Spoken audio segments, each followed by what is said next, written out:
Hello dear children, मैं हूं आपका टीचर दीपक जुनेजा और आज हम हमारी क्लास में बात करने वाले हैं पोएम विंड के बारे में। विंड यानी इसका मतलब you know all very well, इसका मतलब हवा होता है। And let's go with the introduction of the poem. First क्या लिखा हुआ है? The wind blows strongly and causes a lot of destruction, how can we make friends with it. देखिए, पहली ही जो दो लाइन्स हैं, in the first two lines the poet is talking about to befriend with wind, because wind is very powerful and it causes a lot of distraction. Although gentle wind is very good for us, it's very pleasant for it looks very dear to us, but when it comes to distraction, it causes a lot of distraction. You must have heard the names of many storms which causes a lot of distraction. That is actually the angry way of wind.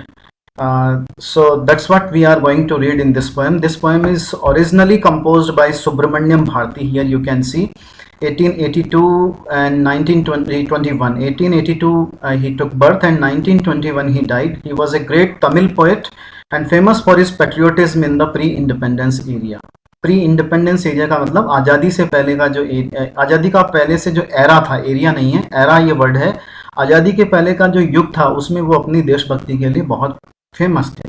तो ये जो poem, this poem originally it was composed in Tamil, but later on it was translated into English. Then the question arises, who translated this poem into English? He was A.K. Ramanujan. You can see here A.K. Ramanujan. He was the person, he was a Kannada and English poet who translated this particular composition by Subramanya Bharati. So let's go to the poem. How does the poem start? It's actually a direct conversation with the wind. The poet is addressing the wind here. Poet जो है इसमें wind को address कर रहा है, संबोधित कर रहा है। तो actually two objects are there which are being addressed in this poem. इस poem में दो लोगों को address किया जा रहा है. The first one is wind and the second one is the people. तो पहला जो ऑब्जेक्ट जिसको रेफर किया जा रहा है वो है विंड, और दूसरा जो ऑब्जेक्ट जिससे पोएट इस कविता में बात कर रहा है वो है पीपल, सारे लोग, कॉमन पीपल, उनके बारे में उनसे बात कर रहा है। तो let's begin. Wind come softly, means the poet is requesting the wind, please come softly to me, don't break the shutters of the windows. Don't break the shutters of the windows means window के shutters को मत तोड़ो। Don't scatter the papers, and please don't scatter the papers, papers को scatter मत करो, papers को मत बिखेरो। Don't throw down the books on the shelf, books को शेल्फ पर मत फेंको। शेल्फ जो होता है वो वॉल साइड अलमीरा होती है, वॉल साइड जो छोटे छोटे ब्लॉक्स होते हैं दीवारों के अंदर बने हुए, उन्हीं को शेल्फ कहा जाता है। There look what you did, देखो व्हाट यू डिड, तुमने क्या किया। You threw them all down, आपने इन सभी चीजों को, सभी बुक्स को नीचे फेंक दिया। ये जो दैम वर्ड जो है यहाँ पर रेफर करता है, ये बुक्स के लिए रेफर करता है। You tore the pages of the books, this is tore, the second form of tear. You tore, tear means फाड़ना, नुकसान पहुंचाना। Tore, torn, torn is the third form. You tore the pages of the books, आपने books के जो pages हैं उनको फाड़ दिया। You brought rain again, here the poet thinks that the rain for the rain the wind is responsible. Wind is responsible for rain, it has brought rain.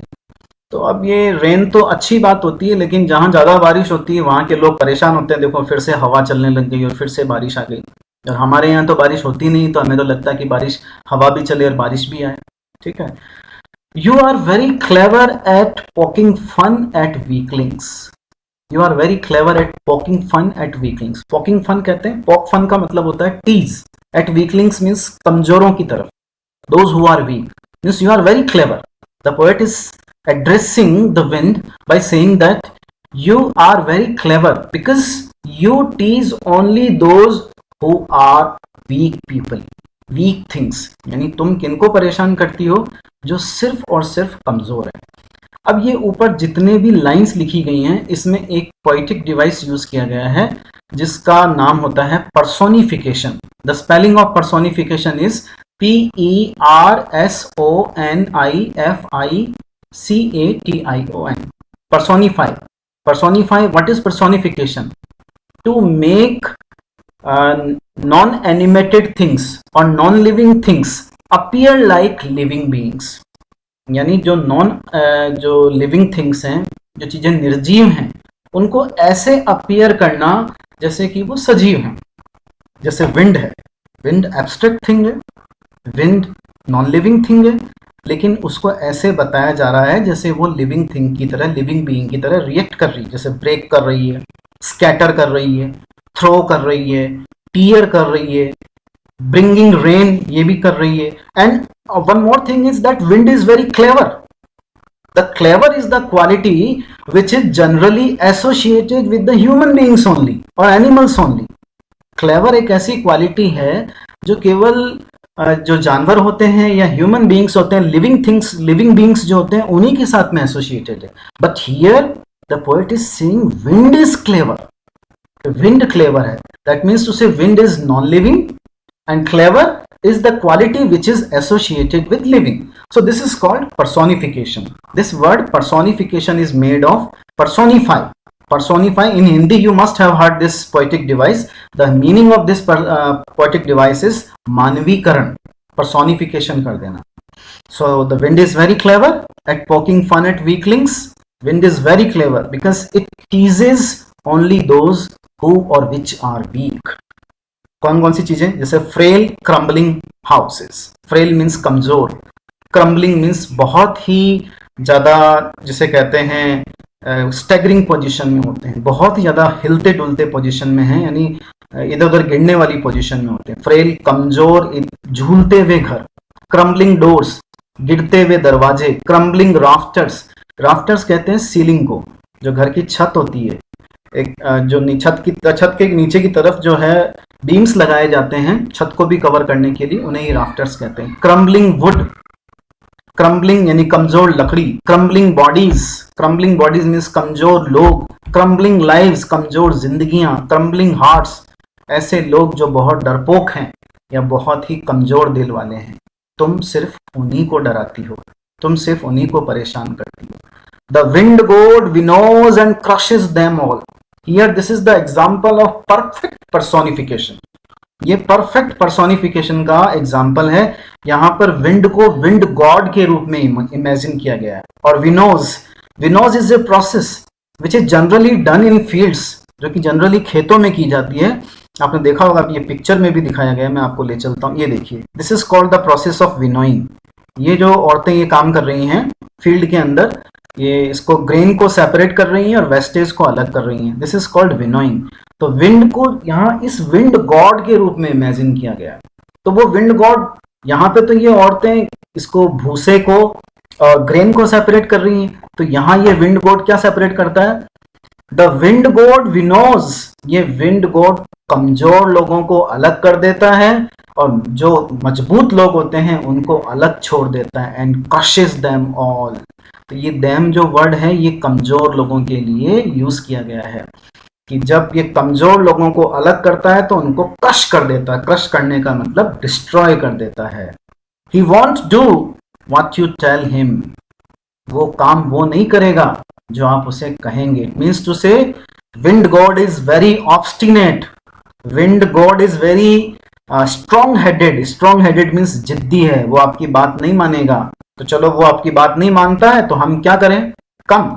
अब ये वाला जो पार्ट है, ये वाला this part is completely devoted to the addressed to the people. ये wind को address नहीं करता है, ये पीपल को, अब उसके जैसे दूसरे लोगों को रेफर कर रहा है। वो अपने फ्रेंड्स को बोल रहा है, आओ लेट्स बिल्ड स्ट्रॉन्ग होम्स, हम ऐसा करते हैं, मजबूत घर बनाते हैं। क्योंकि विंड क्या करता है, स्ट्रॉन्ग लोगों का कुछ नहीं बिगाड़ पाता है, स्ट्रॉन्ग चीजों का कुछ नहीं कर पाता है। तो हम क्या करें, लेट्स बिल्ड स्ट्रॉन्ग होम्स, अच्छे अच्छे मजबूत घर बनाते हैं। Let's joint the doors firmly, दरवाजों को थोड़ा अच्छे से मजबूत करके जोड़ते हैं। Practise to form the body, और बॉडी को फॉर्म बनाते हैं, बॉडी को अच्छी तरह से मजबूत करते हैं। Make the heart steadfast, steadfast mean strong, अपना दिल कमजोर नहीं होने देते हैं, दिल को भी मजबूत करते हैं। डू दिस, ऐसा करो, and the wind will be friends with us, और definitely wind will become our friend. The wind blows out weak fires, क्योंकि विंड क्या करती है, कमजोर जो आग होती है उसको तो बुझा देती है। आप एक माचिस की तीली जलाइए, हवा चल रही होगी तो हवा उसे तुरंत बुझा देगी, but he makes strong fires roar and flourish. लेकिन वहीं किसी घर में आग लगी हुई हो तो विंड के चलने के बाद में वो फायर जो है वो और भी खतरनाक हो जाती, बहुत ज्यादा नुकसानदायक हो जाती। Roar roar this is generally refers for lions roaring, शेर की गर्जना होती है। फ्लरिश मीन्स डेवलप करना। तो विंड केवल उन्हीं का साथी है, उन्हीं का फ्रेंड है जो स्ट्रांग है, जो कमजोर है उनका विंड साथी नहीं है। हिज फ्रेंडशिप इज गुड, उनकी फ्रेंडशिप विंड की is very good. We praise him every day, that's why we praise him every day. That means to say we want to make the wind our friend, we want to be friend with the wind. So this is the explanation of this poem. I hope you understand this, and if you have any difficulty yet after this explanation, please don't forget to put your comments in the comment box. I definitely will be giving the answers for the same. Thank you.